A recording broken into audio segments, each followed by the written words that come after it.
আরশের মালিকের কাছে আমরা শুকরিয়া জানাই, আলহামদুলিল্লাহ। নতুন একটি মাসের সূচনা হয়েছে। আপনারা কি জানেন সেটা কোন মাস? কোন মাস সেটা? শাবান মাস। মাশাআল্লাহ, শাবান মাস শুরু হয়েছে এবং শাবান মাসের 1 তারিখে আমরা ইতোমধ্যে প্রবেশ করে গেছি। শাবান মাস শুরু হয়ে যাওয়ার মানে হলো রমাদানের দিন গণনা শুরু হয়ে যাওয়া। শাবানের প্রথম দিন চলে যাওয়া মানে আর 29 দিন, আর 28 দিন, আর 27 দিন, দ্বিতীয় দিন, তৃতীয় দিন পর, এভাবে দিন গণনা করতে করতে রমাদানের যে প্রতীক্ষা, রমাদানের যে প্রহর গোনা, রমাদানের যে অপেক্ষা, সেটা সমাপ্তির দিকে যাবে ইনশাআল্লাহ। আল্লাহ রাব্বুল আলামিন রমাদানের যে বিশাল বড় নেয়ামত মুসলিম মিল্লাতকে দিয়েছেন, এই রমাদানে শুধু ইবাদত বন্দেগী নয়, ইসলামের ইতিহাসের বড় বড় উল্লেখযোগ্য সব বিজয়, সফল অভিযান মুহাম্মদ সাল্লাল্লাহু আলাইহি সাল্লামকে আল্লাহ রাব্বুল আলামিন রমাদানুল করিমেই দান করেছেন। এই জন্য রমাদান আমাদের কাছে খুবই গুরুত্বপূর্ণ। মুসলমানদের আমলি, আধ্যাত্মিক এবং সার্বিক উন্নতি এবং অগ্রগতির অন্যতম সিজন এবং মৌসুম হল রমাদানুল করিম। শাবান মাস শুরু হওয়ার মধ্য দিয়ে রমাদানের সেই দিন গণনা যেহেতু শুরু হয়েছে, এই জন্য আমরা আজ সার্থক রমাদানের 11টি পূর্ব প্রস্তুতি নিয়ে কথা বলবো ইনশাআল্লাহ তাআলা। আল্লাহ সুবহানাহু ওয়া তাআলা কোরআনে কারীমে বলেছেন, ওয়ালাউ আরাদুল খুরুজ লা আ'আদ্দু লাহু উদ্দাহ। কিছু লোক নবী করিম সাল্লাল্লাহু আলাইহি সাল্লাম যখন তাবুকের যুদ্ধে অংশগ্রহণ করবার জন্য ডাক দিয়েছিলেন, তারা সে যুদ্ধে শামিল না হয়ে মদিনায় অবস্থান করেছিল। এর মধ্যে অনেকেই নানা রকমের অজুহাত, নানা রকমের আপত্তি, নানা রকমের বিভিন্ন কারণ দর্শিয়ে তারা এই যুদ্ধ থেকে পিছপা হয়েছিল। আল্লাহ রাব্বুল আলামিন কোরআনে কারীমে আয়াত নাজিল করে তাদের সে ঘড়িমসির আসল কারণ উল্লেখ করেছেন। আল্লাহ সুবহানাহু ওয়া তাআলা বলেছেন, ওয়ালাউ আরাদুল খুরুজ লা আ'আদ্দু লাহু উদ্দাহ। যদি সত্যি আল্লাহর রাহে জিহাদের ময়দানে যাওয়ার সদিচ্ছা তাদের থাকতো, তাহলে তারা আগে থেকে প্রস্তুতি গ্রহণ করত। যারা নানা রকম অজুহাত দাঁড় করাচ্ছে, এদের আসলে তাবুকের জিহাদে শামিল হওয়ার সেই সদিচ্ছাই ছিল না। যদি সদিচ্ছা থাকতো, আগে থেকে তারা প্ল্যান, প্রোগ্রাম, পরিকল্পনা সেগুলো তারা করত। ঠিক একইভাবে তো আল্লাহ রাব্বুল আলামিন ঠিক একইভাবে রমজান মাসের যে ইবাদতের বিশাল বড় অপার সম্ভাবনা আমাদেরকে দান করেছেন, এই সম্ভাবনাকে কাজে লাগাতে হলে তার জন্য যথাযথ প্রস্তুতি গ্রহণ করা জরুরি। আমাদের দেশে বেশিরভাগ মুসলমান রমাদান মাস আসলে আমরা কম বেশি নেকামলের চেষ্টা করি, কিন্তু রমাদানের অনেক আগে থেকে যে আমাদের যথাযথ পূর্ব প্রস্তুতি গ্রহণ করার কথা, দুর্ভাগ্যজনকভাবে সেই প্রস্তুতি যথাযথভাবে আমরা বেশিরভাগ লোক গ্রহণ করি না। যার ফলে রমাদান আসে, রমাদান চলে যায়, আবার রমাদান মাস আসে, আবার চলে যায়। আমাদের তেমন কোনো পরিবর্তন হয় না, আমাদের মধ্যে তেমন কোনো চেঞ্জ আসে না, আমাদের জীবনের ভিতরে তেমন কোনো দৃশ্যমান পরিবর্তন চোখে পড়ে না। এই জন্য সম্মানিত ভাইরা আমার, রমাদানকে যদি আমরা যথাযথভাবে কাজে লাগাতে চাই, তাহলে যথাযোগ্য প্রস্তুতি এখন থেকে, শাবান থেকেই আমাদের গ্রহণ করতে হবে। প্রিয় নবী সাল্লাল্লাহু আলাইহি সাল্লাম বলেছেন, ইন্নাল্লাহা ইউহিব্বু ইযা আমিলা আহাদুকুম আমালান আন ইউতকিনাহ। আল্লাহ রাব্বুল আলামিন বান্দা যে কোনো কাজ করলে সেটা যদি ইতকানের সাথে করে, দৃঢ়তার সাথে করে, উত্তম উপায়ে করে, যথাযথভাবে করে, সে কাজটা যদি করার মতো করে, তো আল্লাহ তাআলা সেটাকে পছন্দ করেন এবং ভালোবাসেন। আমরা যদি রমাদান মাসে সিয়াম এবং কিয়াম, রোজা এবং তারাবি, অন্যান্য আমল ইবাদত বন্দিগি গতানুগতিকভাবে করে শেষ করি, আমরা যদি দায় সারাভাবে শেষ করি, তাহলে এটা আল্লাহ তাআলার প্রিয় পাত্রে আমাদেরকে শামিল করবে না। আর যদি রমাদানের প্রত্যেকটি ইবাদত বন্দিগি এটা হয় ইতকানের সাথে, এটা হয় দৃঢ়তার সাথে, এটা হয় সুন্দরতম উপায়ে, এটা হয় যথাযথভাবে, তাহলে সেই ইবাদত আমাদেরকে আল্লাহর প্রিয় পাত্রে পরিণত করবে ইনশাআল্লাহ। প্রিয় ভাইরা আমার, রমাদান মাসের সেই ইবাদত বন্দিগিগুলোকে যথাযথভাবে করবার প্রয়োজনেই আগে থেকেই আমাদের যথাযথ প্রস্তুতিও থাকতে হবে। কারণ কথায় আছে, যে কোনো কাজের যথোপযুক্ত এবং প্রয়োজনীয় প্রস্তুতি গ্রহণ করা মানে হলো সেই কাজটির অর্ধপূর্ণতা। যে কোনো কাজ প্রস্তুতি যত ভালো হয়, কাজটা তত ভালো হয়। প্রস্তুতি যত নরমাল হয়, খারাপ হয়, কাজটা তত খারাপ হয়। এই জন্য আমরা রমাদান মাসকে যদি অর্থবহ এবং আমাদের লাইফ চেঞ্জিং ইবাদতের মৌসুম হিসাবে, সিজন হিসাবে গ্রহণ করতে চাই, তাহলে এখন থেকে তার জন্য আমাদের সুনির্দিষ্ট প্ল্যান, পরিকল্পনা থাকতে হবে, প্রস্তুতি থাকতে হবে। আল্লাহ রাব্বুল আলামিন আমাদের সবাইকে সেই তৌফিক দান করুন। এই যে রমাদান আসছে আর কয়দিন পর, কারা কারা এই রমাদানকে সবচেয়ে সুন্দরভাবে ব্যবহার করতে চান একটু হাত তোলেন। আল্লাহ রাব্বুল আলামিন আমাদের সবার হাতগুলো কবুল আর মঞ্জুর করুন, বলুন আমিন। আল্লাহ আমাদেরকে রমাদানকে সর্বোচ্চ ভালোভাবে ব্যবহার করার তৌফিক দান করুন। ভাইরা আমার, এই রমাদান মাস আসার বহু আগে থেকেই আমাদের সোনালী যুগের স্বর্ণ মানবেরা যারা ছিলেন, মুহাম্মদুর রাসূলুল্লাহ সাল্লাল্লাহু আলাইহি ওয়াসাল্লামের হাতে গড়া সাহাবা একরাম, সাহাবীদের শিষ্যত্ব পাওয়া, সান্নিধ্য পাওয়া, তাদের সান্নিধ্যের সৌরভে স্নিগ্ধ হওয়া সেই তাবেঈগণ, তারা রমাদানের যথেষ্ট আগে থেকে সুনির্দিষ্ট প্ল্যান প্রোগ্রাম করে প্রস্তুতি গ্রহণ করতেন। একজন প্রখ্যাত তাবেঈ আছেন, সাহাবীদের শিষ্যত্ব পেয়েছেন, এরকম একজন তাবেঈ আছেন, যার নাম ছিল মুআল্লা ইবনে ইয়াজিদ। তিনি বলেছেন, সালাফ বা পূর্বসূরিগণ অর্থাৎ সাহাবী তাবেঈগণ, তারা রমাদানের 6 মাস আগে থেকে, রমজান আসার 6 মাস আগে থেকে আল্লাহর কাছে দোয়া করতেন, রোনাজারি করতেন, কান্নাকাটি করতেন, এই মর্মে যে আল্লাহ, রমাদান মাস পর্যন্ত আমার হায়াত বাড়িয়ে দাও, আমি যেন রমজান পাই, রমজানকে যেন সুযোগকে যেন কাজে লাগাতে পারি, রমজানের সুবর্ণ সুযোগ যেন আমার হেলায় হারিয়ে না যায়, সেজন্য আল্লাহর কাছে আগে থেকে এই নিয়ামত প্রাপ্তির জন্য দোয়া করতেন।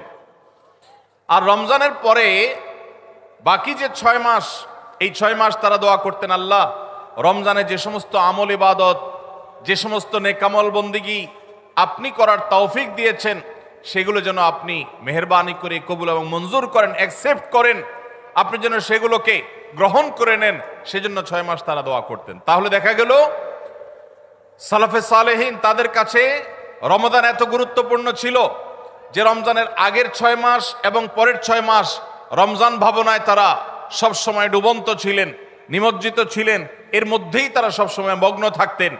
অথচ আমাদের শাবানের 10, 15, 20 দিন চলে গেলেও রমাদানের আবহ আমাদের অনেকের জীবনে, আমাদের অনেকের লাইফস্টাইলে, আমাদের অনেকের প্ল্যান পরিকল্পনার মধ্যে দেখা যায় না। এজন্য ভাইরা আমার, যথাযোগ্যভাবে রমজানকে যদি আমরা কাটাতে চাই, এর সঠিক ব্যবহার যদি করতে চাই, যেই প্রস্তুতিগুলো লাগবে, 11টি প্রস্তুতি যেগুলো আমাদের রমজানকে সার্থক করতে পারে ইনশাআল্লাহ, তোর মধ্যে সর্বপ্রথম যে প্রস্তুতিটি দরকার সেটি হলো রমজান মাস শুরু হওয়ার আগে থেকেই, যথেষ্ট আগে থেকেই তওবা এবং ইস্তেগফার করতে হবে। কি করতে হবে ভাই? তওবা ইস্তেগফার কেন করবেন? তওবা ইস্তেগফার তো সারা বছরের রুটিন আমল। রমাদানকে কেন্দ্র করে রমজান মাসকে যদি আপনি সঠিকভাবে ব্যবহার করতে চান তাহলে কেন আপনাকে তওবা ইস্তেগফার করতে হবে? কারণ হলো তওবা এবং ইস্তেগফার এর মাধ্যমে আমরা আল্লাহর রহমতের উপযুক্ত হব। মক্কার মসজিদুল হারামের ইমাম শেখ আব্দুর রহমান আস-সুদাইস হাফিজাহুল্লাহ, তার কাছে সৌদি আরবের কিছু যুবকরা এসেছিলেন। এসে বললেন, শেখ, প্রতি বছর রমজান আসলেই আমরা অনেক প্ল্যান প্রোগ্রাম করি, অনেক কোরআন খতম দিব, অনেক নেক আমল করব, দোয়া রোনাজারি করব, দান সাদাকা করব।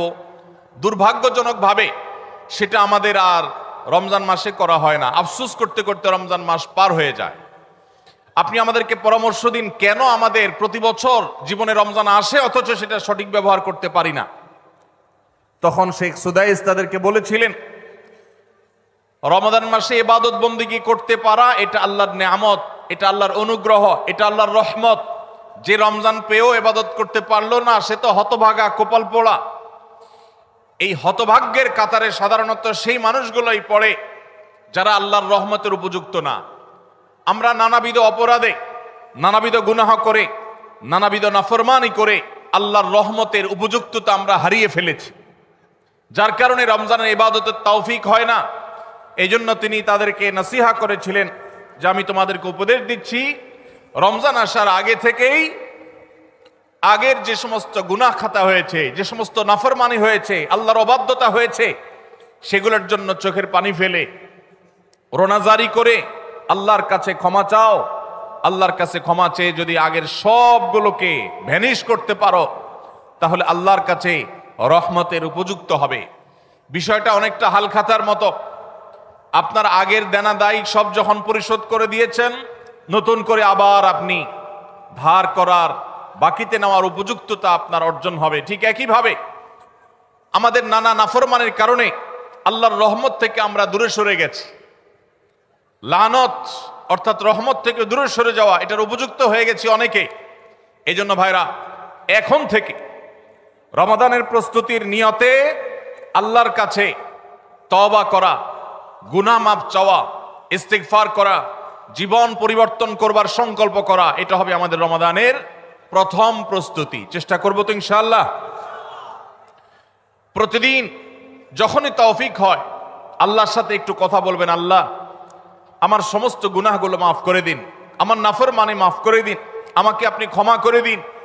আমি যদি আপনার রহমতের জন্য কোনো কারণে অনুপযুক্ত হয়ে যাই, আমার কোনো বদবখতির কারণে, আমার কোনো কৃতকর্মের কারণে, তো আপনি সেগুলো মাফ করে দিন। এই যে দোয়া, এই দোয়া আপনাকে রমাদানে আল্লাহর ইবাদত বন্দেগী করার, আল্লাহর কাছে রোনাজারি করার, আল্লাহর কাছে ভালো আমল নিবেদন করার যে তৌফিক, এটার উপযুক্ত করে দিবে ইনশাআল্লাহ।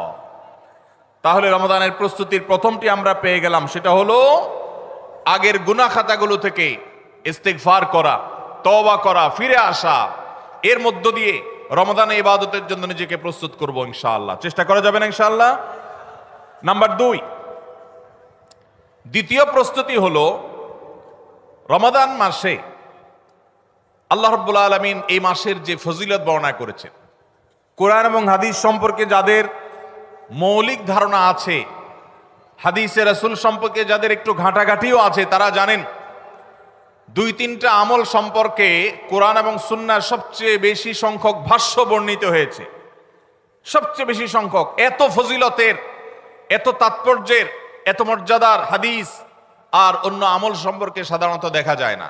সেই কয়েকটি আমল যেগুলোর ফজিলত বিপুল পরিমাণ, যেগুলোর ফজিলত সম্পর্কিত হাদিসের সংখ্যা অনেক, সেই রকম আমলগুলোর মধ্যে থেকে অন্যতম আমল হলো এই রমাদান কেন্দ্রিক আমল, সিয়াম, রোজা, এগুলোর ফজিলত।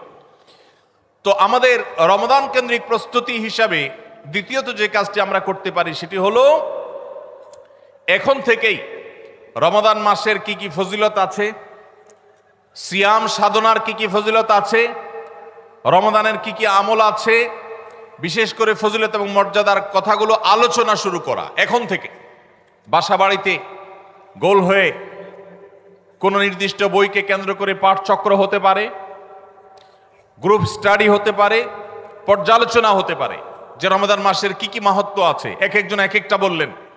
এই আলোচনা পর্যালোচনার মধ্য দিয়ে মনোজগতে রমাদানের জন্য এক ধরনের প্রস্তুতি, এক ধরনের আবহ তৈরি হবে ইনশাআল্লাহ।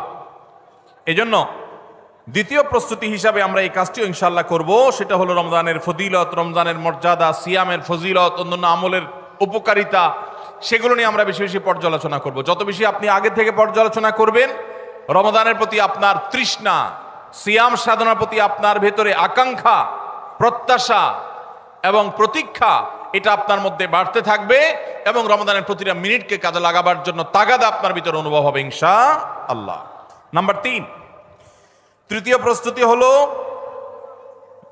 আমাদেরকে প্রতিজ্ঞা করতে হবে এই রমাদানে আমরা নেকামল করবই করব এবং কোনো আমল, কোনো ভালো কাজ, কোনো সুন্নাহ এটা করার ব্যাপারে কোনো প্রকার অলসতা করব না। কারণ ভাইরা আমার, রমজান মাস পেয়েও যদি আল্লাহর কাছে কেউ ক্ষমা না পায়, একটা প্রসিদ্ধ হাদিস আপনারা সবাই কম বেশি শুনেছেন যে নবী সাল্লাল্লাহু আলাইহি সাল্লামের কাছে জিবরিল এসে বলেছেন, বাউদা মান আদরাকা রমাদান ফালাম ইগফার লাহ, যে ব্যক্তি রমজান পেয়েছে অথচ রমজানের এই বিশাল সুবর্ণ সুযোগকে কাজে লাগিয়ে সে তার জীবনের সব গুনাহগুলো মাফ করাইতে পারে নাই, সে আল্লাহর কাছ থেকে মাগফিরাত আদায় করে নিতে পারে নাই, সে জাহান্নাম থেকে মুক্ত এই ঘোষণা সে আদায় করতে পারে নাই, অথচ সে রমজান মাস পেয়েছে, এর চাইতে হতভাগা আর কে হতে পারে? তার সে ধ্বংস হোক, এই বদদুআয় নবী সাল্লাল্লাহু আলাইহি সাল্লাম আমিন বলে সমর্থন জানিয়েছেন, সায় দিয়েছেন। এজন্য ভাইরা, রমজান মাস এসেছে কিন্তু আমল ইবাদত হয় নাই, রমজান মাস এসেছে আবার চলে গেছে কিন্তু আমার গুনাহ আল্লাহর কাছ থেকে মাফ করাতে পেরেছি বলে আমার বুক সায় দেয় না, তাহলে এর চাইতে বড় হতভাগা, এর চাইতে বড় কপাল পড়ার কেউ হতে পারে না। রমজানের আমল ইবাদত, রমজানের নেক আমল, রমজানের দোয়া, রমজান মাসের চোখের পানি ফেলা, এটা ভাইরা শুধুমাত্র নিজের প্রেরণার জায়গা থেকে শুধুমাত্র সব আহরণের জন্যই নয়। এটা যদি না করি তাহলে জিবরিলের বদদোয়া, নবীজি সাল্লাল্লাহু আলাইহি সাল্লামের বদদোয়া, আল্লাহর পক্ষ থেকে ধ্বংস হওয়ার পরোয়ানা, এগুলো অনিবার্য হয়ে যাবে। এই কথা চিন্তা করে এখন থেকে রমাদান কেন্দ্রিক প্রস্তুতির অংশ হিসাবে আমাদেরকে প্রতিজ্ঞা করতে হবে, এইবারের রমাদানের প্রতিটা দিন আমি আল্লাহর কাছে চোখের পানি ফেলে একটা নির্দিষ্ট সময় কান্নাকাটি করব, আমার গুনাহ খাতাগুলোকে মাফ করাবো, জাহান্নামীদের তালিকা আমার নাম যদি কোনো কারণে যেয়ে থাকে, আমি এমন ভাবে রোনাজারি করব, এমন ভাবে ইস্তেগফার করব, এমন ভাবে চোখের পানি ফেলবো, একান্ত নীরবে আল্লাহর সাথে কথা বলবো, যেন আমার সমস্ত গুনাহগুলো মাফ হয়, জাহান্নামীদের তালিকা থেকে যেন আমার নাম কেটে যায়। এর জন্য ভাইরা এখন থেকে প্রতিজ্ঞাটা করতে হবে। কাজ হবে রমজানে, কিন্তু প্রতিজ্ঞা হবে এখন থেকে যে আমি কোনোভাবে এইবারের রমজানের সুযোগ আর হাতছাড়া করব না ইনশাআল্লাহ। তাহলে 3 নম্বর হলো যে রমজান কেন্দ্রিক সমস্ত আমলগুলো করব, আল্লাহর কাছে তওবা ইস্তেগফার করে নিজের গুনাহগুলোকে মাফ করায় ছাড়বো, জাহান্নাম থেকে মুক্তি তথা নাজাত এটা নিজের করে নেব, এই মর্মে প্রতিজ্ঞাটা এখন থেকে যেই কয়দিন রমজান আসতে সময় আছে প্রতিদিন আমাকে নবায়ন করতে হবে। প্রতিজ্ঞা আজকেরটা যেভাবে হবে কালকেরটা আরো স্ট্রং হবে, তারপরের দিন আরো স্ট্রং হবে। প্রতিদিন আমি স্বপ্ন লালন করব কবে রমজান শুরু হবে, আর আমি আল্লাহ রাব্বুল আলামিনের কাছে রমজানের এই সমস্ত ইস্তেগফার, তওবা, আমল এগুলোকে নিবেদন করতে থাকবো। চেষ্টা করা যাবে না ইনশাআল্লাহ? তাহলে 3 নম্বর প্রস্তুতি হলো রমজান মাসে নেক আমল করার প্রতিজ্ঞা করা, মাগফিরাত এবং নাজাত আদায় করার প্রতিজ্ঞা এখন থেকে করা। নাম্বার 4 নম্বর যে প্রস্তুতিটা আমাদের নিতে হবে সেটা হলো, যদি আগের রমজানের কোনো রোজা কারোর কাজা থাকে, এই রমজান আসার আগে শাবান মাসের মধ্যেই সেই কাজাগুলো আদায় করে ফেলা উচিত। আম্মা জান আয়েশা রাদিয়াল্লাহু তাআলা আনহা বলেছেন যে নারী হিসাবে রমজান মাসে যে কয়েকটা রোজা ভাঙতি পড়ে, নবীজি সাল্লাল্লাহু আলাইহি সাল্লাম রমজান পরে পুরো সময়টা তার কাছে থাকার কারণে তিনি সেই রোজাগুলো রাখার সুযোগ সেভাবে পেতেন না। স্বামীর হকের কথা মাথায় রেখে রোজাগুলো রাখতেন না। এবং শাবান মাস আসলে নবীজি সাল্লাল্লাহু আলাইহি সাল্লাম নিজেও বেশি বেশি নফল রোজা রাখতেন। ওই সুযোগে মা আয়েশা রাদিয়াল্লাহু তাআলা আনহা বলেছেন যে তিনিও তার রমজানের বাকি রোজা যেগুলো ছিল ভাঙতি রোজা সেগুলো তিনি রেখে ফেলতেন। তো এই হাদিস থেকে বোঝা যায় রমজানের রোজা যদি কারোর কাজা হয়, পুরুষদের অসুস্থতার কারণে হতে পারে, মা বোনদের মাসিকার কারণে হতে পারে, তাহলে সেই রোজা যত দ্রুত সম্ভব আমরা কাজা করে ফেলব। এবং সেই কাজা করতে যদি কোনো কারণে, যৌক্তিক কারণে বা যে কোনো কারণে যদি বিলম্ব হয়, তাহলে এই বছরের আসন্ন রমাদানের প্রস্তুতির অংশ হিসাবে আগের রমজানের কোনো ভাঙতি রোজা থাকলে সেগুলো সব রেখে কাজা করে সম্পূর্ণভাবে এই রোজার জন্য প্রস্তুত হবে। এটা হলো 4 নম্বর প্রস্তুতি। নাম্বার 5 নম্বরের রমজানের প্রস্তুতি হলো আল্লাহ রাব্বুল আলামিনের কিছু সাধারণ ক্ষমা আছে, কমন ক্ষমা, গণহারে মাফ। আল্লাহ তাআলার এই যে সাধারণ ক্ষমা, গণহারে মাফ, দুটি বিষয় এই গণহারে মাফ থেকে মানুষকে দূরে সরিয়ে রাখে। আল্লাহর গণহারে যে ক্ষমা, এই গণক্ষমার উপযুক্ততা নষ্ট করে দেয় দুটি জিনিস। তার একটি হলো শিরক, আরেকটি হলো হাসাদ। একটা হলো হিংসা, আরেকটা হলো শিরক। নবী করিম সাল্লাল্লাহু আলাইহি ওয়াসাল্লাম বিভিন্ন হাদিস থেকে আমরা জানি, তিনি বলেছেন আল্লাহ রাব্বুল আলামিন বিশেষ করে লাইলাতুন নিসফি মিন শাবানে যখন মানুষকে গণহারে ক্ষমা করেন, তখন 2 শ্রেণীর মানুষকে আল্লাহ তাআলা মাফ করেন না, ইল্লা লিল মুশরিকিন আও মুশাহিন। তবে যদি মুশরিক আর মুশাহিন থাকে, শত্রুতা করে, হিংসা করে অন্যের প্রতি, এইরকম মানুষ যদি থাকে, তাদেরকে আল্লাহ তাআলা সাধারণ ক্ষমা আওতায় আনেন না। রমাদানে আল্লাহ তাআলা প্রতিদিন বহু মানুষকে সাধারণ ক্ষমা করেন। রমজান যখন কাছে আসে, শেষ দশক আসে, তখন সাধারণ ক্ষমার পরিমাণ বেড়ে যায়। আল্লাহ সুবহানাহু ওয়া তাআলা বলেছেন ওয়ালিল্লাহি উতা, নবী সাল্লাল্লাহু আলাইহি সাল্লাম বলেছেন ওয়ালিল্লাহি উতাকাউ মিনান নার ওয়া যালিকা ফি কুল্লি লাইলা। রমজানের প্রত্যেক রাতে বহু মানুষকে আল্লাহ তাআলা জাহান্নাম থেকে মুক্ত ঘোষণা দিয়ে দেন। অমুক জাহান্নাম থেকে মুক্ত, অমুকের ছেলে অমুক জাহান্নাম থেকে মুক্ত, অমুকের ছেলে অমুক, তার নাম জাহান্নামের তালিকা থেকে কাটা, জান্নাতের তালিকা চলে আসবে।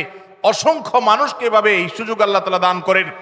যারা শিরকে লিপ্ত, সেটা যেই কোনো ধরনের শিরক হোক, কবরকে যারা সিজদা করে, মাজারকে যারা পুজো করে, জীবিত মৃত মানুষকে যারা সিজদা করে, কবরে যারা প্রার্থনা করে, সেখানে যারা সন্তান চায়, ব্যবসার উন্নতি চায়, যত প্রকার শিরক আছে কবর কেন্দ্রিক, এগুলাতে লিপ্ত হয়, অথবা এর বাইরে আরো যত রকমের শিরক গোটা দুনিয়াতে আছে, কোন প্রকার শিরকে যখন মানুষ লিপ্ত হয়, তখন এই ব্যক্তি আল্লাহ তাআলার সাধারণ ক্ষমার উপযুক্ত আর থাকে না।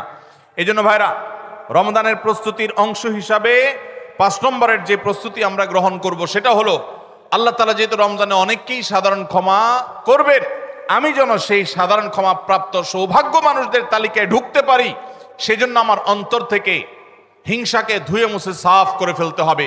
কোন মুসলমানের কল্যাণ দেখে আমার কষ্ট হবে না, কারোর ভালো দেখে আমার ভেতরে জ্বালা পড়া হবে না।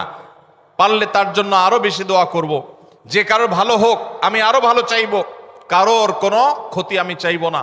এই কল্যাণকামিতাই হলো দিন। আদ-দীনু আন-নাসীহা। কিলা লিমান ইয়া রাসূলুল্লাহ, ক্বালা লিল্লাহি ওয়া লিরাসূলিহি ওয়া লিআম্মাতিল মুসলিমিনা ওয়া আইম্মাতিহিম। নবী সাল্লাল্লাহু আলাইহি সাল্লাম বলেছেন, ধার্মিকতা কিসের নাম? ধার্মিকতা, দিনদারিতা কিসের নাম? ধার্মিকতা হলো কল্যাণকামিতার নাম। আল্লাহ রাব্বুল আলামিনের আদেশ নিষেধ মেনে চলা, নবী সাল্লাল্লাহু আলাইহি সাল্লামের আদেশ নিষেধ মেনে চলা, এটাই হলো তাদের জন্য কল্যাণকামিতা। আর সকল স্তরের সাধারণ মানুষের কল্যাণ চাওয়া, কারোর ক্ষতি না চাওয়া, এটাই হলো দিনদারিতা। যে ব্যক্তি কারোর ক্ষতি চায়, যে মুসলমান আরেক মুসলমানের ভালো দেখলে তার ভেতরে জ্বালা পোড়া করে, অস্থিরতা আসে, সে ভালো মুসলমান না, সে হিংসুক, তার ভিতরে কবিরা গুনাহ আছে। এজন্য রমাদান মাসে আল্লাহর সাধারণ ক্ষমা পেতে হলে অন্তরকে এখন থেকে পরিচ্ছন্ন করতে হবে, চোখটা বন্ধ করে মনে রাখতে হবে, স্মরণ করতে হবে, আমার আশেপাশে এমন কে আছে যার কল্যাণ দেখলে আমার সহ্য হয় না, যার ভালো দেখলে আমার ভিতরে জ্বালা পোড়া করে, যার সুসংবাদ শুনলে আমার ভিতরে খারাপ লাগা কাজ করে, তাহলে বুঝতে হবে তার প্রতি আমার হিংসা আছে। আল্লাহর জন্য নিজের হিংসা থেকে পরিচ্ছন্ন হয়ে অন্তরকে ধুয়ে সাফ করে তারপরে রমজানের সাধারণ ক্ষমার জন্য উপযুক্ত করতে হবে এখন থেকে। ঠিক একইভাবে আমি আমার কথায়, আমার কাজে, আমার বিশ্বাসে কোনো মাধ্যমে আল্লাহর সঙ্গে শিরক করছি কিনা, আরশের মালিকের সাথে শিরক করছি কিনা, আল্লাহ বলেছেন আল্লাহ বলেছেন, ইন্নাল্লাহা লা ইয়াগফিরু আন ইউশরাকা বিহি ওয়া ইয়াগফিরু মা দুনা যালিকা লিমান ইয়াশা। আল্লাহর সঙ্গে শিরক করা হলে এটা আল্লাহ মাফ করবেন না। শিরকের অপরাধ এটা যদি কেউ করে তওবা ছাড়া মারা যায়, আল্লাহ তাআলা এই অপরাধ ক্ষমা করবেন না। এটা আল্লাহর আগে থেকে দেওয়া ঘোষণা। কোরআনে আল্লাহ আরো বলেছেন, লোকমান হাকিমের উদ্ধৃতি দিয়ে, ইন্নাশ শিরকা লা যুলমুন আযীম। তিনি তার সন্তানকে উপদেশ দিতে গিয়ে বলেছিলেন যে ইন্নাশ শিরকা লা যুলমুন আযীম, শিরক সবচেয়ে বড় অপরাধ। এজন্য ভাইরা, শিরক থেকে পরিচ্ছন্ন না থাকলে রমাদানের কোনো ইবাদত, কোনো আমল আমাদের কাজে আসবে না। এজন্য রমজানের প্রস্তুতি হিসাবে শিরক এবং হিংসা থেকে অন্তরকে পরিচ্ছন্ন করা, পবিত্র করা, এটা হলো আমাদের পঞ্চম প্রস্তুতি। নাম্বার 6, বিগত রমজান যেগুলো আমাদের জীবনে এসেছে, সেই সমস্ত রমাদানে কেন আমার আমল ইবাদত হয় নাই? রমজান আসার আগে নিয়ত করছি কোরআনটা খতম দিব, কিন্তু দিতে পারি নাই। রমজান আসার আগে নিয়ত করেছিলাম এই বছর একটা তারাবিও মিস করব না, কিন্তু অনেকগুলো মিস হয়ে গেছে। রমজান আসার আগে নিয়ত করেছিলাম এই বছর রমজান থেকে এই ধূমপান করা ছেড়ে দিব, কিন্তু অনেকে ছাড়তে পারেন নাই। রমজান আসার আগে নিয়ত ছিল এই বছর রমজানে একটা খারাপ জিনিসও মোবাইলে, টিভিতে দেখব না, কিন্তু সেই প্রতিশ্রুতি রাখতে পারি নাই। কেন পারি নাই? বিগত রমজানের সমস্ত আমল নামা নিয়ে বসতে হবে এখন থেকে, শাবান থেকে, আজকে থেকেই, যে আমার গত রমজানে আমল ইবাদতের ক্ষেত্রে প্রতিবন্ধকতা, বাধাগুলো কি কি ছিল, একটা একটা করে সম্ভব হলে লিখে ফেলবেন। নাম্বার 1, আমি তারাবিটা নিয়মিত পড়তে পারি নাই, কারণ অমুক অমুক বন্ধুর সাথে আড্ডায় যেতে হয়েছে। তাহলে এটা আমার একটা বাধা। আমি হারাম জিনিস থেকে বেঁচে থাকবো, কিন্তু পারি নাই কেন? কারণ ফেসবুকে ঢুকছে একটা কাজে, সেখান থেকে আমার আরো 5টা অকাজ করা লাগছে। তাহলে এটা আরেকটা কারণ, ফেসবুক। এইভাবে একটা একটা করে আপনি যদি কারণ লেখেন, লেখার পর আসন্ন রমাদানকে অর্থবহ এবং সার্থক করবার স্বার্থে এবং প্রয়োজনে সেই চিহ্নিত কারণগুলো একটা একটা ধরে হিম্মত করে, সৎসাহস করে, আল্লাহকে সন্তুষ্ট করবার আশায় ছুঁড়ে ফেলে দিতে হবে নিজের জীবন থেকে। এই সংকল্প এবং এই কাজটা যদি আপনি করতে পারেন, তাহলে ইনশাআল্লাহ আপনি দেখবেন আপনার এই রমজান আপনার জীবনের শ্রেষ্ঠ রমজান হয়েছে। ভাইরা আমার, নবী করিম সাল্লাল্লাহু আলাইহি সাল্লাম তাঁর জীবদ্দশায় কয়টা রমজান পেয়েছেন? মাত্র 8টা রমজান পেয়েছেন। দ্বিতীয় হিজরিতে রমজানের রোজা ফরজ করা হয়েছে, 10ম হিজরিতে আল্লাহ তাকে দুনিয়া থেকে নিয়ে গেছেন। মাত্র 8টা রমাদান তিনি পেয়েছেন, নবী সাল্লাল্লাহু আলাইহি সাল্লাম। বহু সাহাবী আছেন, তাদের জীবনে রমজান মাত্র পেয়েছেন একটা রমজান পেয়েছেন। এরপরে রমজান আসার আগে হয়তো জিহাদের ময়দানে গিয়ে শাহাদাত বরণ করেছেন। অনেক সাহাবী আছেন হয়তো 40, 45, 50 বছর বয়সে ইসলাম গ্রহণ করেছেন, এরপরে কয়েক বছরের মধ্যে দুনিয়া থেকে চলে গেছেন, রমজান পেয়েছেন অল্প কয়েকটা। আর আমরা জন্মসূত্রে মুসলমান হওয়ার সুবাদে এক একজন মানুষ 20টা, 30টা, 40টা, 50টা রমজান আমরা পেয়েছি। দুর্ভাগ্য আমাদের, সাহাবা একরাম মাত্র 2, 4, 5টা রমজান পেয়ে তাদের জীবনকে যেই পর্যায়ে নিয়ে গেছেন, আমরা বেশিরভাগ মানুষ জীবনে 30, 40, 50টা রমজান পেয়েও আমাদের জীবনকে সে পর্যায়ে নিতে পারি নাই। ভাইরা আমার, এই জন্যই আসন্ন রমাদানকে সঠিকভাবে ব্যবহার করবার জন্য আমাদের বিগত রমজানগুলোর সমস্ত সমস্যাগুলোকে চিহ্নিত করতে হবে। কি কি কারণে আমি এর আগের রমজানগুলো সঠিকভাবে কাজে লাগাতে পারিনি, ব্যবহার করতে পারিনি, সেগুলো একটা একটা করে দূর করতে হবে। যেমন সোশ্যাল মিডিয়া, ফেসবুক, ইউটিউবের আসক্তি, এটা আমার আগের বছর রমাদানের যে ইবাদত, এটার ক্ষেত্রে প্রতিবন্ধকতা ছিল। তাহলে এই বছরের ইবাদতের প্রস্তুতির অংশ হিসাবে এই সোশ্যাল মিডিয়া, ফেসবুক আমার মোবাইল থেকে আনইনস্টল করে ফেলতে হবে। চেষ্টা করা যাবে না ইনশাআল্লাহ? ভাইরা আমার, যদি ফেসবুক আমার আমল ইবাদতের প্রতিবন্ধকতা তৈরি করে, তাহলে ফেসবুককে আল্লাহর জন্য কোরবানি করবেন রমজান মাস উপলক্ষে। কারা কারা প্রস্তুত আছেন? হাত তোলেন। বুঝে শুনে হাত তুলছেন? বুঝে শুনে হাত তুলছেন? আল্লাহ এই হাতগুলোকে সবগুলোকে কবুল মঞ্জুর করুন। যুবক ভাইয়েরা, আপনারা ফেসবুক মোবাইল থেকে আনইনস্টল করার নিয়ত করছেন, এটার মানে কিন্তু আপনারা এক একজন আল্লাহর রাহে কোরবানি হওয়ার নিয়ত করছেন। প্রস্তুত আছেন তো ইনশাআল্লাহ? নিজেদের কোরবানি করার জন্য প্রস্তুত আছেন তো ইনশাআল্লাহ? আল্লাহ তাআলা আমাদেরকে তৌফিক দান করুন। ভাইরা আমার, রমাদানের 6 নম্বর প্রস্তুতির অংশ হিসাবে যে কাজটি করতে হবে বলছিলাম, সেটা হলো আমাদের সমস্যাগুলো কি কি হয়েছে সেগুলো চিহ্নিত করে সেগুলো দূর করতে হবে। আর 7 নম্বর প্রস্তুতির অংশ হিসাবে আমরা যেটি করব সেটা হলো রমাদান কেন্দ্রিক সমস্ত আহকাম এবং মাসাইল, বিধিবিধানগুলো আমাদের শিখে ফেলতে হবে। এটা রমজানের প্রস্তুতি। আমাদের দেশে অনেক মসজিদে ইমাম সাহেবরা তালিম করেন রোজা ভঙ্গের কারণ কি, রোজা মাকরুহ হওয়ার কারণ কি, রোজার জন্য ক্ষতিকর বিষয়গুলো কি কি, এগুলো রমজান মাসে বিভিন্ন নামাজের পরে তালিম করেন। এটা একটা ভালো চেষ্টা, কিন্তু এই কাজটা যদি আমরা শাবান মাস থেকে নিজস্ব উদ্যোগে করি সেটা হবে আরো ভালো চেষ্টা। কথা কি বুঝে আসছে ভাই? তাহলে রমজান আসার আগে থেকেই আমরা মাসাইলের তালিম, মাসাইলের শিক্ষা, জ্ঞান অর্জন, রমজানের বিধিবিধানগুলো আমরা জানার চেষ্টা করব। এটা হবে পার্ট অফ প্রিপারেশন ফর রমাদান। রমজানের জন্য প্রস্তুতির অংশ হিসাবে আমাদের এখন থেকে রমজান এবং সিয়ামের মাসাইলগুলো জানতে হবে। আল্লাহ আমাদের সবাইকে আমলের তৌফিক দান করুন। 8 নম্বর হলো রমজানে যে আমলগুলো করবেন এখন থেকে সেগুলোর ওয়ার্ম আপ এবং রিহার্সেল শুরু করে দিবেন, প্রস্তুতি শুরু করে দিবেন, চর্চা শুরু করে দিবেন। কারণ মানুষ দাঁড়ানো অবস্থায় হঠাৎ করে জোরে দৌড় দিতে পারে না। একটা গাড়ি সেটা দাঁড়ানো অবস্থায় হঠাৎ করে 100, 150, 110, 20 গতিতে চলতে পারে না। প্রথম 10, 20 হয়, এরপরে 40, 60 হয়, এরপর আস্তে আস্তে 100 বা 110, 20 হয়। এই জন্য রমাদান মাসে যদি আপনি বিপুল পরিমাণ ইবাদত করতে চান, অনেকে আছেন অপেক্ষা থাকেন রমজানের চাঁদ উঠলে সব শুরু করব। এদের দ্বারা জীবনে কিচ্ছুই হয় না। যারা আসলেই রমজানে কিছু করতে চায় তারা এখন থেকে শুরু করবে।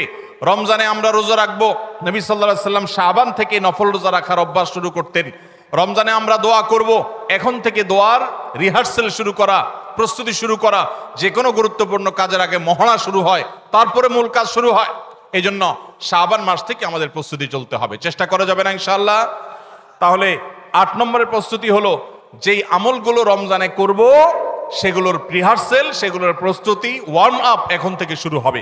নাম্বার 9, রমজান মাসের দিন এবং রাত যেভাবে কাটাবেন তার জন্য একটা প্ল্যান করে ফেলবেন, সুন্দর করে একটা স্কেডিউল করে ফেলবেন, রুটিন করে ফেলবেন যে আমি কোরআন তেলাওয়াতটা কোন সময় করব। দিনের কোন সময়টাতে আমি কোরআন তেলাওয়াতের জন্য টাইম বরাদ্দ রাখলে সেটা মিস হবে না। হতে পারে ঘুমানোর আগে, হতে পারে ফজরের পরে। কোন টাইমটা আমার সবচাইতে কোরআন তেলাওয়াতের জন্য নিরাপদ টাইম সেটা আমি ফিক্স করব। এই ঠিক একইভাবে আমি আল্লাহর কাছে রোনাজারের জন্য ভালো সময় কোনটা সেটা ঠিক করব। আমরা আমাদের আসুন্নাহ ফাউন্ডেশন থেকে, আপনারা জানেন, রমজান প্ল্যানার নামে একটা প্ল্যানার তৈরি করেছি রমজানকে অর্থবহ করবার জন্য। এবছর আরেকটা নতুন বই আমাদের আসছে সামনের সপ্তাহে ইনশাআল্লাহ, মাহে রমজানের 27টি আমল, মাসনুন আমল কোরআন সুন্নাহর আলোকে। প্রত্যেকটা খুঁটিনাটি আমলকে আলাদা আলাদা করে উল্লেখ করা হয়েছে। খুব ছোট্ট ছোটি বই। উদ্দেশ্য রমাদানকে অর্থবহ করা। অতএব রমাদানকে অর্থবহ করবার জন্য আপনার প্ল্যান করতে হবে আগে থেকে, সেটা এখন থেকেই, যে আপনি কখন কোন কাজটা করবেন, কোন আমলটা করবেন, কোন ভালো কাজটা করবেন। এগুলো যদি আগে থেকে প্ল্যান হয় দেখবেন কাজটা করা সহজ হয়েছে। নাম্বার 10, রমাদানের প্রস্তুতির অংশ হিসাবে চাঁদ দেখার চেষ্টা করতে হবে। চাঁদ দেখা, আজকাল চাঁদ দেখার আমলটা বিলুপ্ত হয়ে গেছে, অনেকটাই হারিয়ে যাচ্ছে। চাঁদ দেখা কমিটি ছাড়া সাধারণ মানুষ চাঁদ দেখতে আমরা ভুলে গেছি। আমরা চাঁদ দেখি কিন্তু ফেসবুকে, আকাশে না। চাঁদ কি ফেসবুকে দেখবেন না আকাশে দেখবেন? সবাই যদি চাঁদ ফেসবুকে খোঁজেন তাহলে আকাশে সরকারি কিছু লোক খুঁজবে, হেলাল কমিটির লোকজন খুঁজবে। হেলাল কমিটির লোকদের উপরে ভরসা করে যদি এই কোটি কোটি মানুষ তাদের রোজা রাখে তাহলে প্রায় বছর দেখেন গন্ডগোল লাগে। চাঁদ উঠছে আবার উঠে নাই, উঠে নাই ঘোষণা হয়ে আবার 11টা বাজে 10টা বাজে উঠছে। এই ঘটনা হয় না? হয় না? এই ঘটনা এই জন্য হয় যে আমরা সবাই চাঁদ দেখার দায়িত্বটা পালন করি না। নবীজি বলেছেন, সুমু লিরুইয়াতিহি ওয়া আফতিরু লিরুইয়াতিহি, তোমরা রোজা রাখো চাঁদ দেখে, আবার ঈদও করো চাঁদ দেখে। এই জন্য 29শে শাবান পশ্চিম আকাশে চাঁদ খোঁজার চেষ্টা করবেন সন্ধ্যার সময়। চেষ্টা করবেন না ইনশাআল্লাহ? চেষ্টা করে যদি চাঁদ দেখতে নাও পারেন তারপর আপনি সওয়াব পাবেন। আর যদি চাঁদ দেখেন তাহলে দোয়া পড়বেন, আল্লাহুম্মা আহিল্লাহু আলাইনা বিল ইয়ুমনি ওয়াল ঈমান ওয়াস সালামাতি ওয়াল ইসলাম রাব্বি ওয়া রাব্বুকাল্লাহ। হে আল্লাহ, এই চাঁদকে আপনি বরকত এবং ঈমান দিয়ে আমার জন্য পরিপূর্ণ করে দিন। এই মাস আমার জন্য নিরাপদ এবং ইসলাম দিয়ে পরিপূর্ণ করে দিন। হে চাঁদ, তোমার আর আমার পালনকর্তা একজন আল্লাহ, অতএব এই চাঁদ দেখার চেষ্টা করবো। এটাও রমাদানের প্রিপারেশন, রমাদানের প্রস্তুতির অংশ।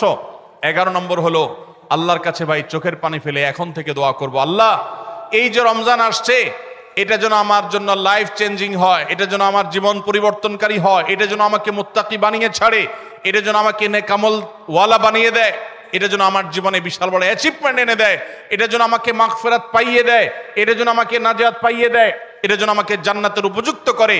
এই রমজান যেন আমাকে জাহান্নামীদের তালিকা থেকে আমার নামকে কাটানোর নিশ্চয়তা এনে দেয়।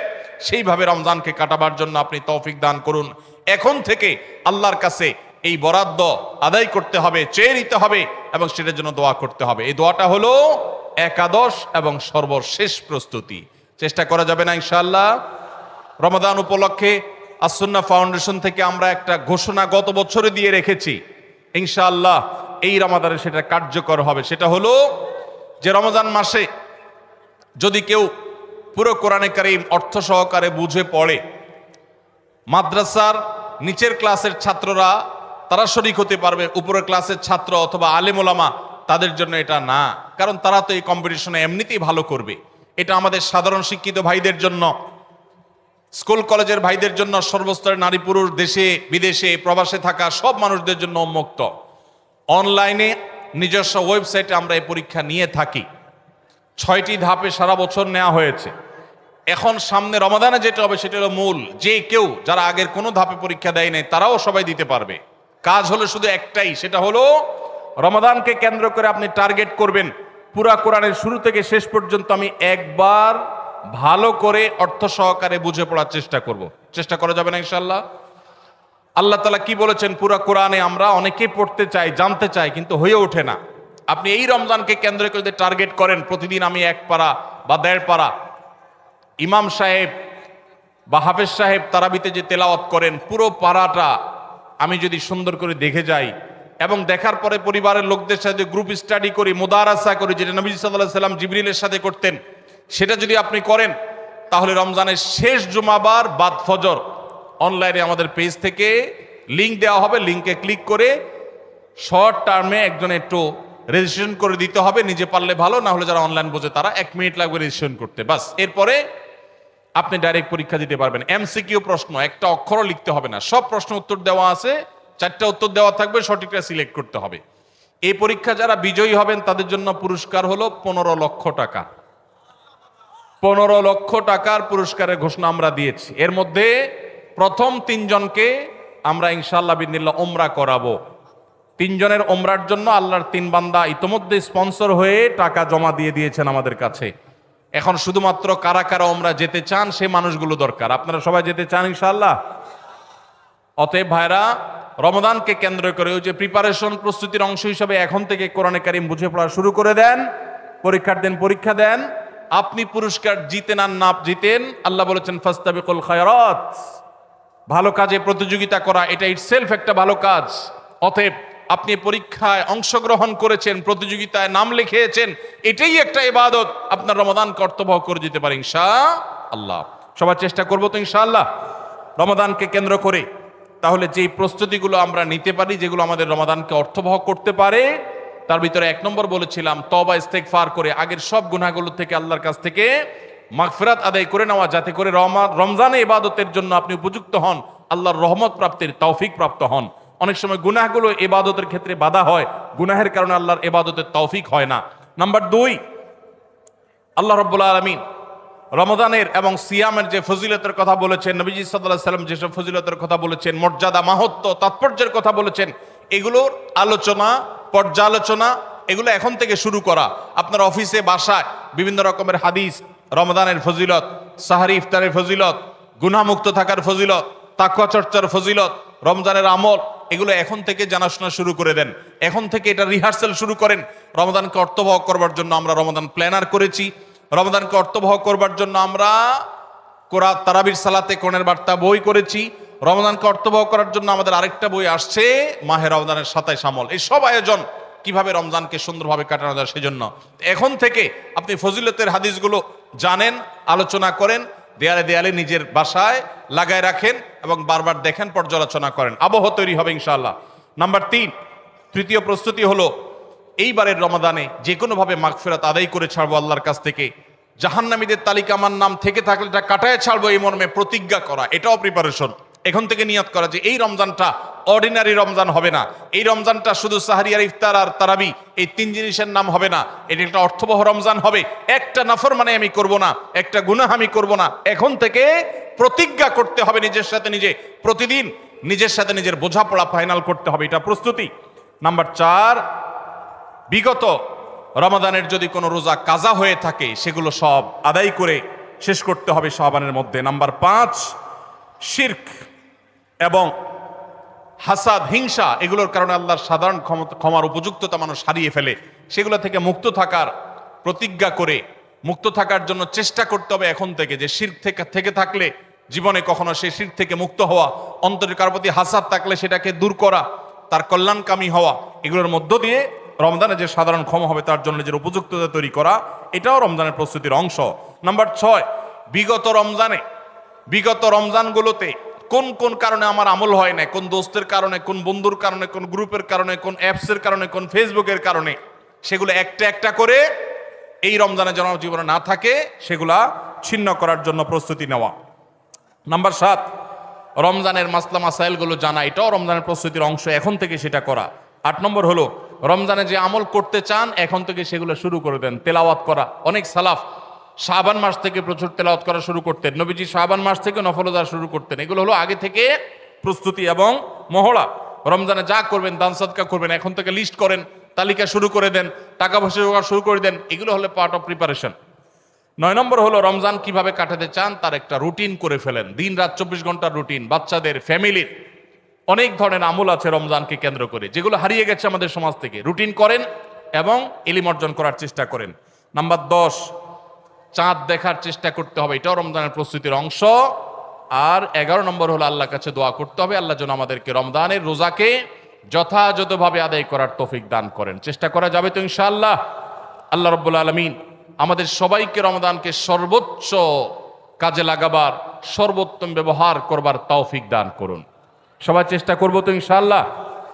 ভাইরা আমার, জীবনে রমজান হতে পারে এটাই শেষ, সেই চিন্তা করেই আমাদেরকে রমাদানকে ইস্তেকবাল করতে হবে, অভ্যর্থনা জানাতে হবে। এটাকে শেষ রমজান ধরেই প্রিপারেশন নিতে হবে, আগাইতে হবে।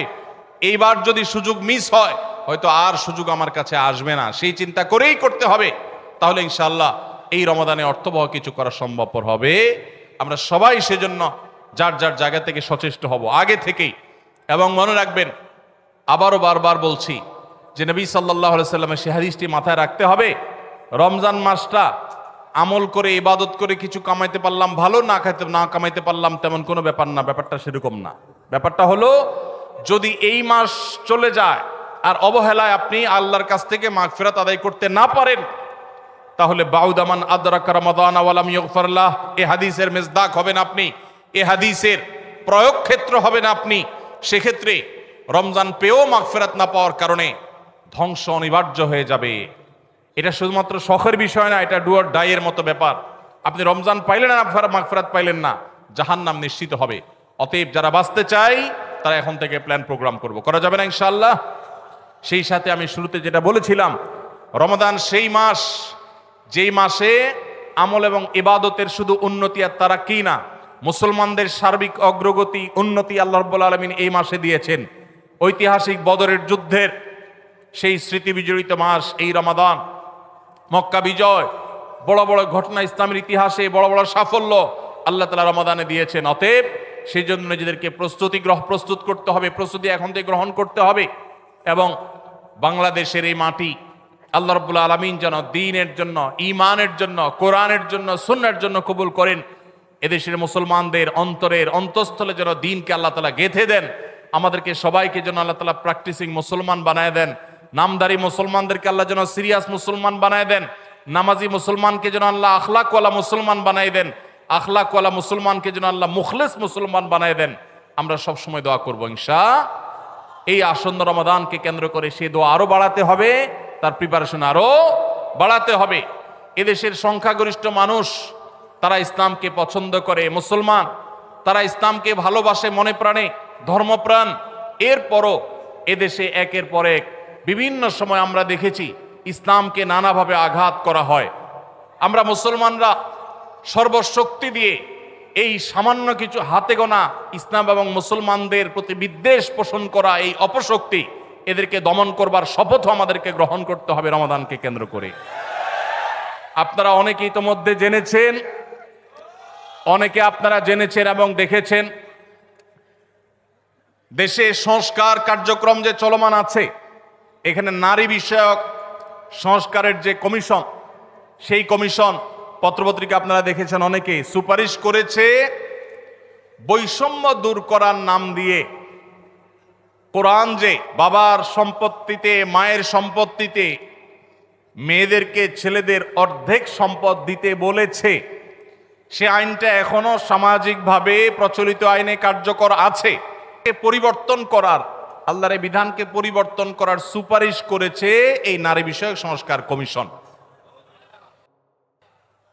এই সুপারিশ বাস্তবায়ন করার দুঃসাহস যদি কেউ দেখায়, তাহলে এটা হবে সবচেয়ে বড় অপরিণামদর্শী কাজ, সবচেয়ে দুর্ভাগ্যজনক অধ্যায়। শুনতে খুব ভালো শোনা যায়, খুব মুখরোচক মনে হয়, একই বাবার সন্তান ছেলে এবং মেয়ে, ছেলে 2 টাকা পাইলে মেয়ে কেন 1 টাকা পাবে? কিন্তু এর পেছনে লুকায়িত আছে এক গভীর শয়তানের ষড়যন্ত্র। সেটা হলো পশ্চিমা পৃথিবীর মানুষেরা তাদের পরিবার ব্যবস্থাপনা ধ্বংস হয়ে গেছে, বহু আগেই তাদের পরিবার ব্যবস্থাপনা মুখ থুবড়ে পড়েছে। আজ এই ভারতবর্ষে শুধু মুসলমান কেন, আমাদের এই অঞ্চলের হিন্দু, খ্রিস্টান, বৌদ্ধ সব ধর্মের মানুষের মধ্যে পারিবারিক বন্ডিং এবং পরিবার ব্যবস্থাপনা, স্বামী স্ত্রীর মধ্যকার সৌহার্দ্য যতটুকু আছে, পশ্চিমারা সেগুলা কল্পনাও করতে পারে না। ওরা আমাদের চাইতে জ্ঞানে বিজ্ঞানে এগিয়ে থাকতে পারে, ওরা আমাদের চাইতে তথ্য প্রযুক্তিতে অগ্রসর থাকতে পারে, তারা অবকাঠামোতে আমাদের চাইতে 200 বছর এগিয়ে থাকতে পারে, কিন্তু পরিবার ব্যবস্থাপনা আমরা ওদের চাইতে 500 বছর এগিয়ে আছি। আমাদের এখানকার স্বামী স্ত্রীর মধ্যকার ভালোবাসা, এটা তাদের দেশে সোনার হরিণ। আমাদের এখানকার সন্তানের সাথে বাবা মার বন্ডিং, তাদের ওখানে সেটা দুষ্প্রাপ্য।